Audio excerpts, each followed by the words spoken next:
Babies matter to God. The Bible teaches that out of the mouths of babies and sucklings, he has ordained perfect praise. My name is Dr. Bill Payne. I am the pastor of First Methodist Church in Live Oak. In Luke 18, while Jesus is very much engaged in ministry, the families are bringing their babies to Jesus so that he can bless them. And of course, Jesus is accommodating this act and he's blessing the babies. Well, the apostles see this and they're incensed. And so they attempt to stop the stream of moms bringing their babies to Jesus. And Jesus is having none of it. He becomes incensed because they're the gatekeepers. And he becomes incensed when he sees that they're preventing the babies from coming to him because he wants to have time with the babies because they matter to him. And in his frustration, he says to them, "Let the little children come to me and do not get in their way, for the kingdom of God belongs to those who are like these babies." Now, we can say what are the qualities of the babies and how are the babies representative of the values and the character of people who come to Christ and who come into the kingdom of God. They are dependent, they are accepting, they are innocent and pure and everything else. Heidi Baker in Irish Ministries with her ministry in the orphanage in Mozambique says that children are the best evangelists and that they're the best prayers, and that it's only after they grow up that they lose their potency because they are taught that certain things that they do as children related to faith, they have to stop doing as they get older. And so when she does evangelism and when she prays for the sick, oftentimes she uses the children, little children, not big children, to pray on her behalf. And she just believes in the ministry of children. Since she has said this, many other evangelists and noted people have also began to use children in their direct ministry. Well, I think that's really important, uh, but I don't want to lose the focus that in Luke 18, there's a context.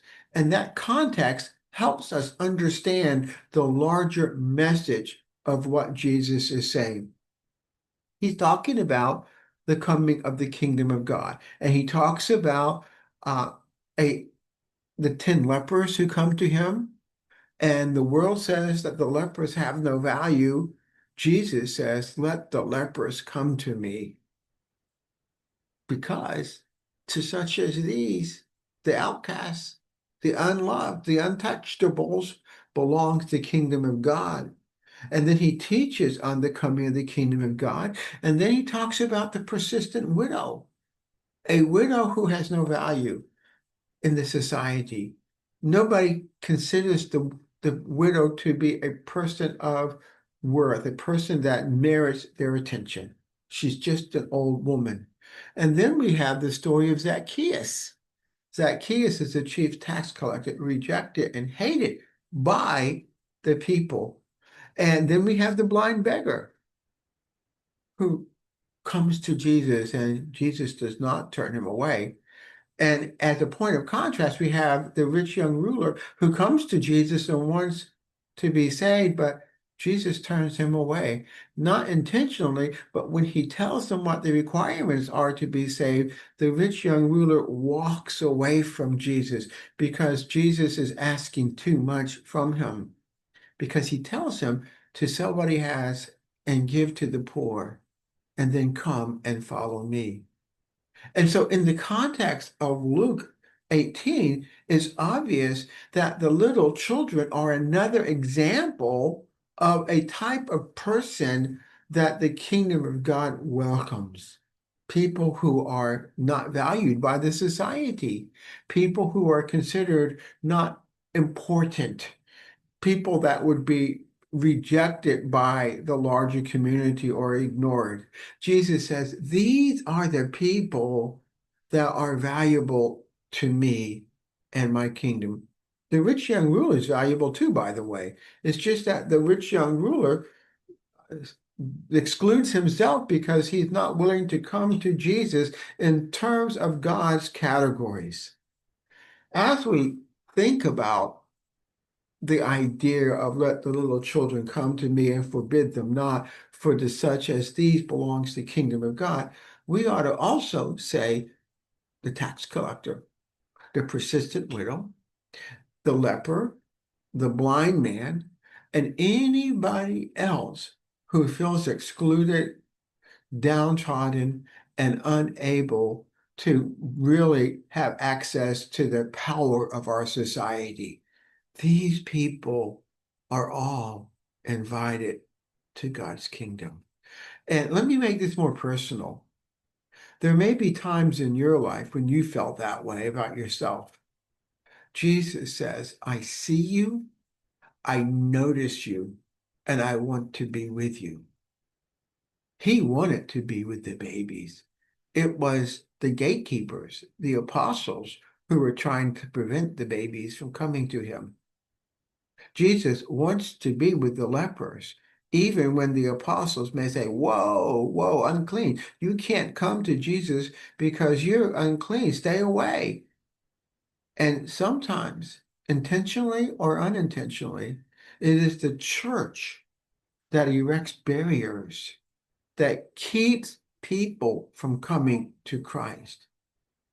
The homeless, the drug addicts, single parents. There's all kinds of people. Look at your church, look at your congregation and ask the question, who is not here? I look at my community and I look at my church and I have to ask the very difficult question, who in my community is not here and why are they not here? And is our church creating a barrier that keeps those people from coming to God through us? We're here to mediate God to the world, to be priest of God in the world, to be the light of God to the world, and as we interact with the world, to bring these people into contact with Jesus. How are we doing that? Let the children come to me. Let the blind, the homeless, the immigrant, and anybody else who may be rejected by the society, let them come to me because I died for these people and I love them with an everlasting love. He also loves you. You got to remember that. God is not a respecter of persons. God bless you and be blessed.